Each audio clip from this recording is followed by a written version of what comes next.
দেখেন, আমরা যাদেরকে কথা বলবো, যাদের সাথে কথা বলবো, সবসময় মনে রাখবেন, কাউকে যদি কোনো ভুলটা ধরিয়ে দিতে চান, গুড ওয়েতে ধরিয়ে দিতে হবে, যাতে তার মনে হয় এটা আমার ভুল ছিল না, এটা আমার জানার মধ্যে কমতি ছিল, এখন যেটা জানলাম এটা আমার জন্য ইলম ছিল। সুবহান, এভাবে দিতে হয়। অনেক সময় অনেক ক্ষেত্রে এরকম বলে ফেলে অনেকে, আমার পেয়ার নবী হাসরের ময়দানে নাকি নিজের আমলনামা নিয়ে টেনশনে থাকবে। সুম্মা মাআযাল্লাহ আস্তাগফিরুল্লাহ। মায়েশা সিদ্দিকা থেকে বর্ণিত এরকম হাদিস অনেকে বলে ফেলে, নাউযুবিল্লাহ। আমি তাদের উদ্দেশ্যে বলবো যে হয়তো আপনার জানার মধ্যে একটু ঘাটতি আছে, আপনি জানার চেষ্টা করুন। জেনার ওয়ারযুকনা শাফাআতাহু ইয়াউমাল কিয়ামা, যেটা আমরা নামাজের মধ্যে, আযানের মধ্যে, ইভেন আমরা যত কোরআন সুন্নাহ থেকে পড়েছি, দলিল শুনেছি, সে নবীর শাফাআতে গুনাহগার উম্মত জান্নাতে চলে যাবে। সুবহানাল্লাহ। মেরাজ রজনীতে নবীজি যখন গিয়েছেন, আমার আল্লাহ আওয়াদানা কাবা কাউসাইনে, নবীজিকে বলতেছেন আপনার অর্ধেক উম্মত জান্নাত, অর্ধেক উম্মত জাহান্নামী। নবীজি বলে না আল্লাহ, এই অপশন ভালো লাগছে না, অপশন একটা বাড়াও, একটা বাড়িয়ে দেন না মালিক। মালিক বলেন ঠিক আছে হাবিব যান, আরেকটা অপশন দিলাম, শাফাআত,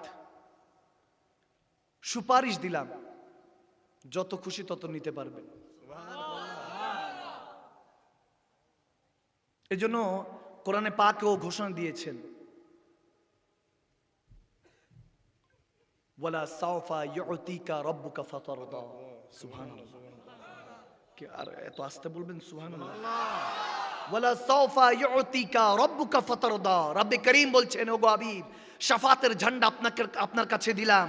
হাসরের ময়দানে আপনি যতক্ষণ পর্যন্ত গুনাহগার উম্মতদেরকে, যাদেরকে আপনি নবী মুস্তাফা ভালোবাসেন, আপনি নবী যাদেরকে চিনেন, ওই মুমিনরা যারা আপনাকে ভালোবাসে, আলা আলা ইমান ইমাল্লাহ মুহাব্বাতালাহু, নবীকে না ভালোবাসলে সে কখনো ইমানদার হতে পারবে না। আর হাদিসে হযরত ওমরের কাছে নবীজি স্বয়ং বলেছেন কতটুকু ভালোবাসতে হবে, লা ইউমিনু আহাদুকুম, এভাবে বলেছেন, সে কখনো ইমানদার হতে পারবে না, কতটুকু ভালোবাসতে হবে ইয়া রাসূলুল্লাহ। বলে ইয়া রাসূলুল্লাহ কতটুকু ভালোবাসতে? হযরত ওমর যখন বলছে ইয়া রাসূলুল্লাহ ইয়া হাবিবাল্লাহ কতটুকু আপনাকে ভালোবাসতে হবে? বলে মিন ওয়ালিদিহি ওয়া ওয়ালাদিহি ওয়ান নাসি আজমাইন, নিজের পরিবার থেকে, সম্পত্তি থেকে, মা বাবা থেকে, স্ত্রী সন্তান থেকে, এমনকি ওয়ান নাসি আজমাইন। ওমর, আমি নবীকে তোমার জানের চাইতে বেশি ভালোবাসতে হবে।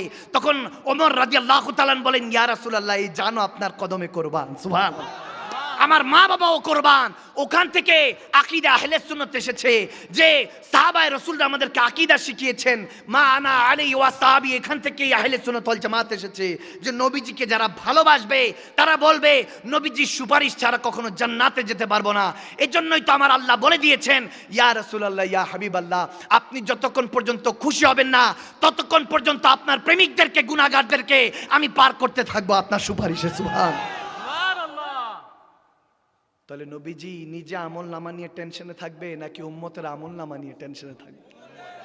উম্মতের। বুঝার বিষয়, বুঝিয়ে দিলে আর কোনো ফিতনা ফাসাদ থাকে না।